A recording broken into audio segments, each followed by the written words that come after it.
Clara devient Adrienne, Kwasi devient Paul. Je regarde la procureure et je me demande si mon intégration dans la société française peut être considérée comme réussie.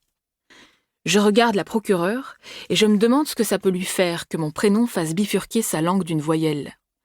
Ça l'écorche ? Ça lui fait une saignée ? Ou alors, elle a peur que je me glisse dans sa langue de procureur, le prénom comme cheval de Troie. Et une fois à l'intérieur, chic, un jaune d'œuf qui coule, poc, une fusée dans l'œil. Elle a peur que je la féconde, ouais. Elle a peur que je lui mette ma langue dans la sienne et de ce que ça ferait. Elle a peur de ses propres enfants, en fait. Franchement, si on se léchait les langues, ça serait tellement mieux. Un bon bésodrome de langue, ça détendrait tout le monde. Dans ma tête, il y a de la baise linguistique sur le banc de la salle d'audience du tribunal de Bobigny. La procureure dit « J'ai une dernière question pour votre cliente, maître. » Mon avocate s'écarte, je m'avance. Pensez-vous que c'est dans votre intérêt d'avoir un prénom russe dans la société française ? Je pense à mon père, à son calme et à la génétique. J'ai la même tête que mon père, la moustache en moins, mais je n'ai pas son calme. Le calme de mon père, je l'admire et je ne le comprends pas. Ses copains français qui lui expliquent au dîner que la collectivisation c'est super, qu'il appelle camarade en roulant le R et parle d'unité de production. Je lui dis « Mais ça te gêne pas ? T'as pas envie de leur dire « ta gueule pour voir ?» Non, dit mon père, pas du tout. Ce sont des gens bien.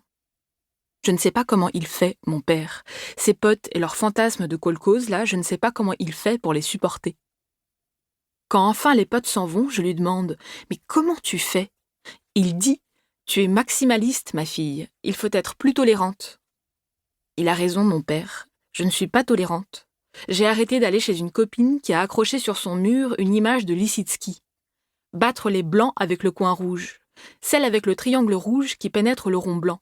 J'ai arrêté d'aller chez elle d'abord, puis j'ai fait le lien ensuite.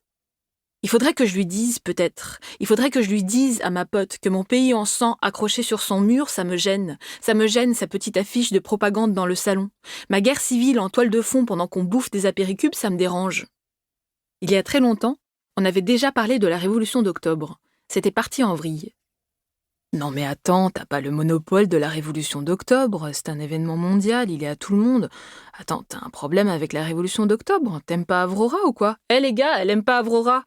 Non mais en fait t'es de droite, vas-y, dis-le que t'es de droite. Franchement, t'aimes pas Lénine, t'aimes pas Trotsky, t'as un problème avec le communisme, c'est obligé là, tu lis le Figaro. Les gars, elle lit le Figaro.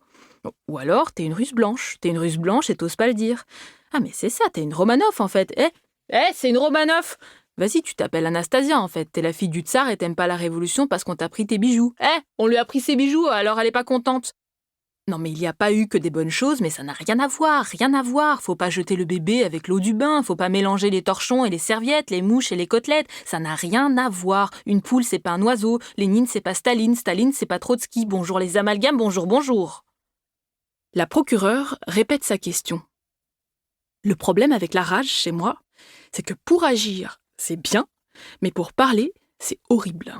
Pour parler, il faut que ça redescende, sinon je fais juste une sorte de vocalise, un angry yodel.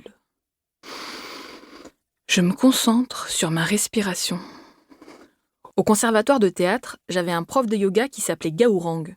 Son vrai nom c'était Jean-Luc, mais il se faisait appeler Gaourang.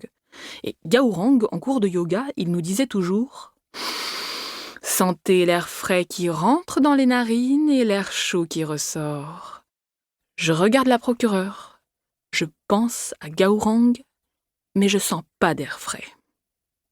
J'ouvre la bouche, je produis des sons. Je dis URSS, je dis juive, je dis cacher son nom. Je n'entends pas ce que je dis, mais j'entends ma voix, une octave plus grave qu'à la normale. Quand je me tais, ça fait pas comme dans les films américains où il y a un court silence, puis une personne au loin qui applaudit et toute l'assemblée qui se lève. Ça fait pas ça.